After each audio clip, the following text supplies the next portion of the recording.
Hi, Coach Noss here. Here I am in beautiful Charleston. I want to invite you to come in with me and let me take you through some of the exercises that I use with my tour pros. I'd like to start with the common lunge sequence that I use. This sequence was the building block for all my programs that I started about 7-8 years ago with my guys. It's all simple stuff, but it's a matter of how we build upon it. I'm going to be showing you these common lunges, which you probably all have done before. I might give you little tips here and there as to how I do them to help you load your body the correct way. And then as we progress, we'll go into the uncommon lunges, we'll go into arm drivers with dumbbells, med balls, cables, bands, what have you. So then if you have a particular area that you need to work on, we'll use those other methods to help you facilitate a change.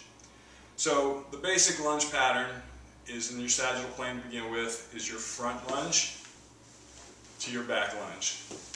Try and keep your hands on your hips, keep your body tall, torso tall, head up out of the shoulders. That pulls the spine up and gets the hips in the right pelvic tilt. Again, front lunge and back lunge. Then we go into our frontal plane lunges. This lunge is really important for loading the hips. As you know, keeping that stability through the golf swing, the follow through, the point of impact, your transformation zones, to really need a good solid base to facilitate that. So with this, we're going to step out. You don't want to step out too far. You want to be able to keep everything stacked over that foot. Think about keeping that foot flat to the ground. A lot of people will roll it over, but we want to facilitate ankle mobility. Ankle mobility is one of the weak spots that I see with a lot of touring pros. You don't really use an athletic shoe to play golf. It's getting better, but we've seen a lot of gunked up ankles. So by doing this, it helps free up that ankle, get a little more mobility so you can facilitate change and get a better swing.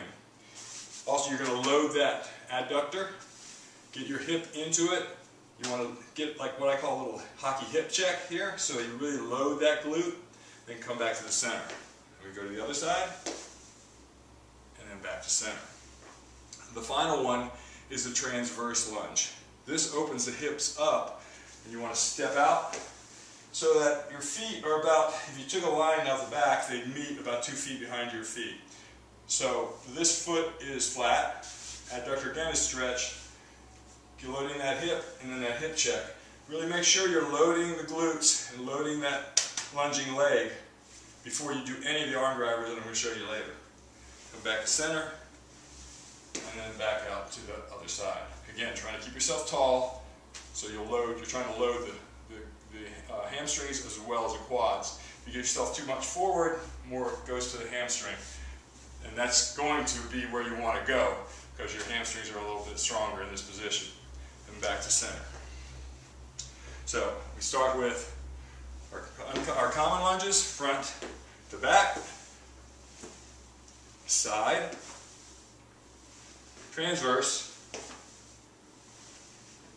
front to back, anterior posterior, side or frontal plane lunge, or rotational lunge or transverse lunge. That's it for today.